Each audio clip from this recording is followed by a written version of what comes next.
Halo semuanya, ketemu lagi di channel YouTube aku.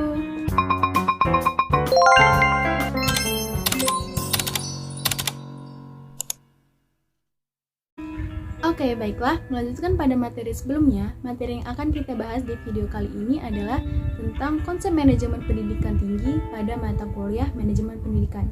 Apa sih manajemen pendidikan tinggi itu? Yuk langsung aja simak video ini ya.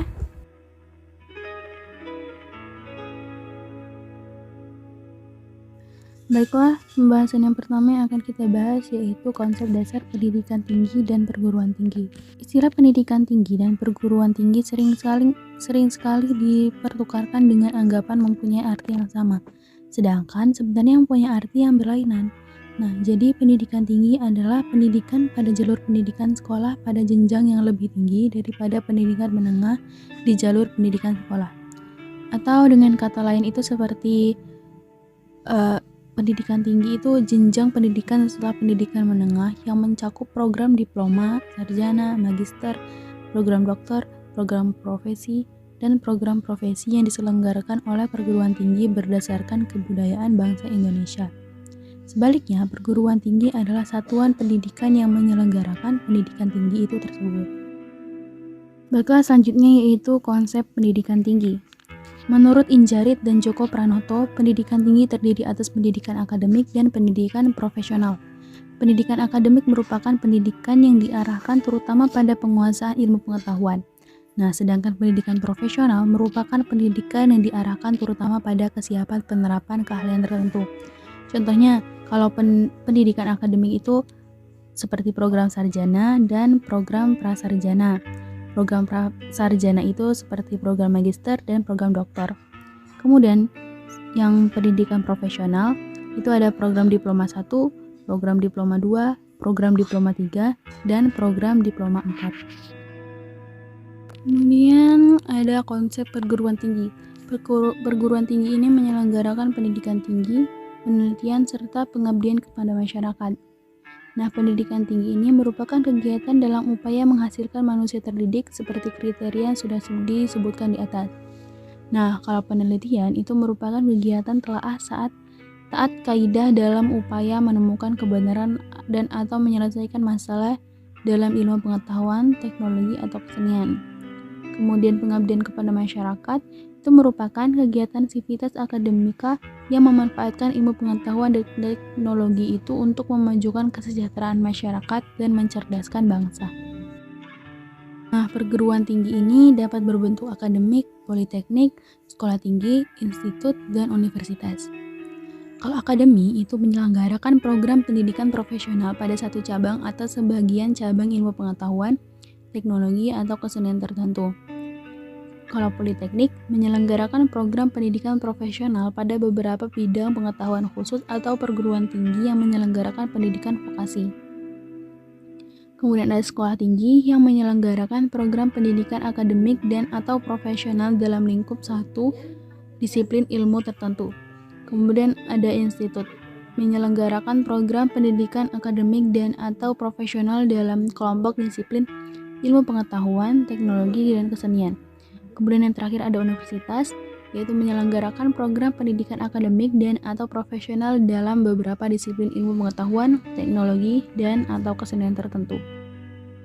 Selanjutnya ada penyelenggaraan pendidikan tinggi. Penyelenggaraan perguruan tinggi yang dilakukan oleh masyarakat haruslah berbentuk yayasan atau badan yang bersifat sosial. Nah, ketentuan ini dimaksudkan untuk memberikan status badan hukum pada penyelenggara pendidikan tinggi. Jadi, seperti ada semacam jenjang dalam penyelenggaraan perguruan tinggi swasta, yaitu jenjang pertama universitas dan jenjang kedua yayasan. Nah, untuk perguruan tinggi negeri, perguruan tinggi sendiri sudah merupakan badan hukum milik negara yang bersifat nirlaba atau non-profit, sejajar dengan badan usaha milik negara. Dalam perkembangannya, ada tujuan untuk mengubah perguruan tinggi milik swasta menjadi semacam badan hukum tersendiri. Itu dikarenakan perguruan tinggi swasta menimbulkan birokrasi yang tinggi sehingga menghambat kelincahan gerak perguruan tinggi swasta. Dengan menjadikan badan hukum sendiri, maka perguruan tinggi swasta dapat bertindak lebih mandiri dan otonom serta tidak memerlukan badan hukum lainnya sebagai penopang. Kemudian ada manajemen perguruan tinggi. Ada beberapa aplikasi fungsi manajemen umum dalam manajemen perguruan tinggi. Yang pertama ada perencanaan. Perencanaan program kerja termasuk perencanaan anggaran bukan merupakan hal baru bagi perguruan tinggi, baik perencanaan 5 tahun maupun perencanaan tahunan. Namun perencanaan perlu dilakukan untuk perencanaan strategis, yaitu perencanaan yang menentukan hidup mati dan berkembang tidaknya suatu universitas. Kemudian yang kedua ada pengorganisasian. Fungsi pengorganisasian termasuk fungsi pengisian staf yang sesuai untuk setiap tugas atau kedudukan. Pengisian staf atau karyawan perlu membedakan beberapa jenis karyawan yang bekerja di suatu universitas yang masing-masing mempunyai tugas yang khas dan karakteristik sendiri-sendiri. Kemudian yang ketiga ada pergerakan atau actuating. Tugas penggerakan adalah tugas menggerakkan seluruh manusia yang bekerja dalam suatu perguruan tinggi agar masing-masing bekerja sesuai dengan yang telah ditugaskan dengan semangat dan kemampuan maksimal. Kemudian yang keempat ada pengawasan. Pengawasan adalah fungsi terakhir dari manajemen, namun bukan berarti yang paling kurang penting. Pengawasan adalah pengamatan dan pengukuran apakah pelaksanaan dan hasil kerja sudah sesuai dengan perencanaan atau tidak. Fungsi pengawasan ini tidak harus dilakukan hanya setiap akhir tahun anggaran, tapi harus secara berkala dalam waktu yang lebih pendek, misalnya setiap bulan, sehingga perbaikan yang perlu dilakukan tidak terlambat dilaksanakan. Nah, yang selanjutnya itu ada dimensi makna perguruan tinggi. Yang pertama ada dimensi etis. Universitas dikenal sebagai pusat kreatif dan pusat penyebaran ilmu pengetahuan, bukan demi kreativitas sendiri, tetapi demi kesejahteraan umat manusia. Peran universitas pada perlindungan martabat manusia, serta pada tanggung jawab moral penemuan ilmu pengetahuan dan teknologi merupakan contoh dimensi etis dari makna perguruan tinggi. Yang kedua ada dimensi keilmuan. Dunia perguruan tinggi adalah dunia ilmu pengetahuan. Tujuan utama pendidikan tinggi adalah mengembangkan dan menyebarkan ilmu pengetahuan, teknologi, dan kebudayaan dengan proses belajar, mengajar, penelitian, dan pengabdian kepada masyarakat. Nah, hanya di perguruan tinggi inilah melalui pendidikan tinggi ilmu pengetahuan betul-betul dikembangkan dan bukan di pendidikan yang lebih rendah atau di tempat lain. Yang ketiga ada dimensi pendidikan. Dalam proses pendidikan ini, termasuk pendidikan tinggi, tidak ada pengaturan atau kurikulum.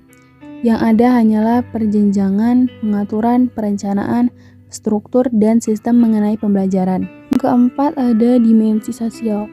Melalui pengajaran dan penelitian, perguruan tinggi diharapkan memberikan sumbangan dalam memecahkan berbagai problema yang sedang dihadapi masyarakat, seperti kekurangan pangan, pengangguran, kekurangan pemeliharaan kesehatan, ketidakadilan, kebodohan, dan yang lainnya.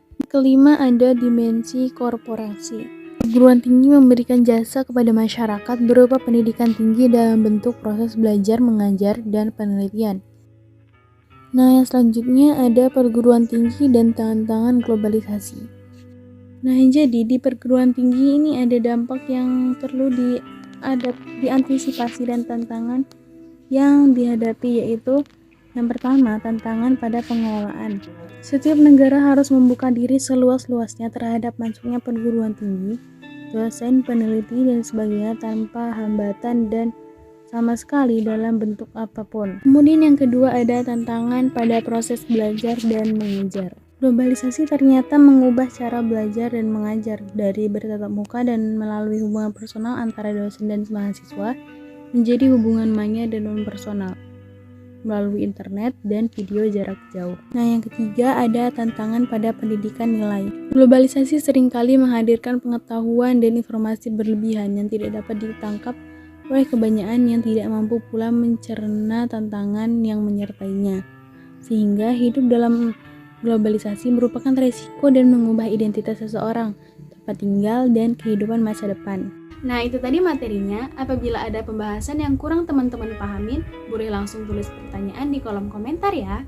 Cukup sekian video kali ini, sampai jumpa di video selanjutnya. Dadah!